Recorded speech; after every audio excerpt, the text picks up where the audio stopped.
welcome back. I am Lori Williams. I'm a psychic medium, energy healer, animal communicator, and spiritual teacher. And today is part two of a three-part series I'm doing on building emotional resiliency. And today we're going to be talking about processing your emotions. So ultimately, unfortunately, we're taught that our emotions are bad. Our emotions, like the things we perceive as bad things happening to us, bring bad emotions, and nothing can be further than the truth. Our emotions, we have over 600 different emotions. We're very complex beings. We feel, sometimes we feel a lot of those. Maybe it even feels like we're feeling all of those all at one time. But the truth of it is that we have those feelings to be able to feel them. They're not meant to deter us on our path. They're not meant to um take us off of our path to healing or to living the life that we're meant to live. They're meant to be our teachers. But unfortunately, we're not taught that. And so what happens is we end up taking our feelings as our truth and we own the hell out of it. And it derails us a lot of the time because we get stuck in those emotions, especially the emotions that we perceive as bad.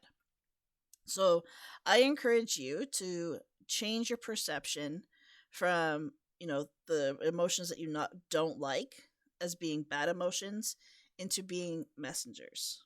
All your emotions, good, bad, or indifferent, they're all just messengers.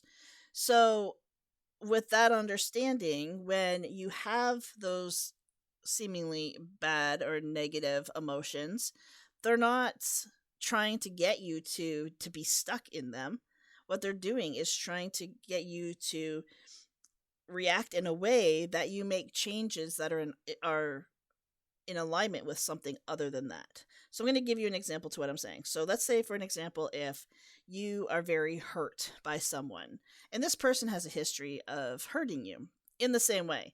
My theory on that is if somebody hurts you once, it's a mistake. If they hurt you more than once in the exact same way, it's no longer a mistake, it's now a pattern.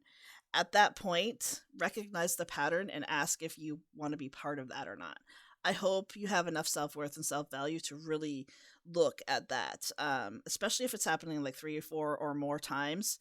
For me personally, I've got like a three times and you're out kind of thing. Once I'll forgive, maybe even two times, depending on the situation. But by the third time, if you're doing the same thing to me after three times, yeah, no thanks. I'm done.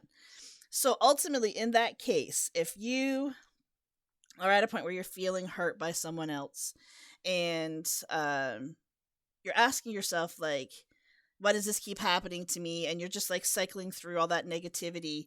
I encourage you to stop and to say, what is this emotion trying to tell me? Because it's a messenger. So it's trying to tell you something. It's trying to teach you something about yourself, about where you currently are or where you should be.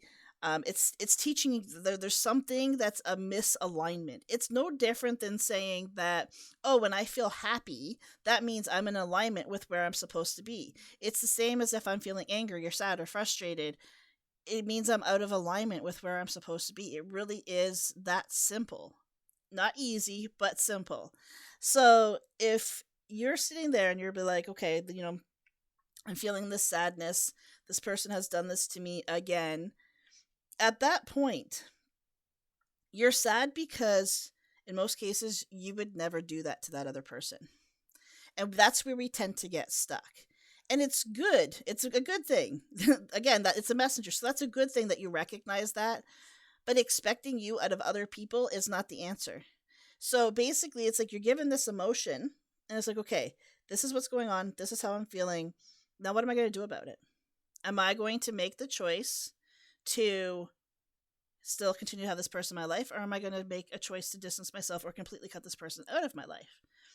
You're never a victim of your circumstances, ever. You are never a victim of other people unless you allow yourself to be. And even the times where you're angry at the other person, like I said, usually it's because you would not do that to them, or because you realize that on some level, especially if this has been happening like time and time and time again, on some level you've been allowing it because you've made the choice to stay and to forgive. knowing deep down, you hope that they might change, but knowing deep down that they probably won't. So these messengers, these emotions, may actually just be telling you what you need to do within yourself. Maybe you need to have stronger boundaries or clearer boundaries with this person. Maybe you need to flat out tell the person, you know what, when you do this, it hurts me, and that is no longer acceptable. Just to give you a heads up, if you have to do that with someone, I guarantee you. Actually, I'm going to say like 95% of the time, that same person will eventually cross the boundary, because the only people that ever have issues with your boundaries are the people that continually cross them. That's just a known fact. So ultimately, though, as you're recognizing that your emotions are messengers, it's giving you a very powerful opportunity to do something about it. Look at it from this perspective. An emotion is an emotion.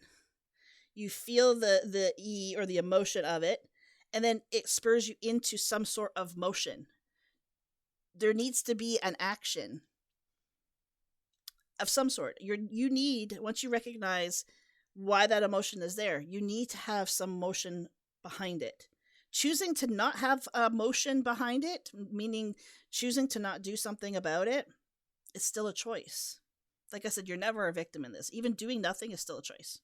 You always have the choice to do something or to do nothing. Those are always your choices in everything that ever happens in your life. You have a choice to do something about it, or the choice not to.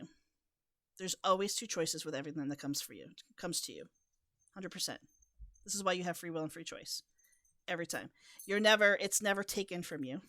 Ever. You always have free will and free choice. But if you're sitting around waiting for other people to step up before you make that choice, again, that is still your choice, right?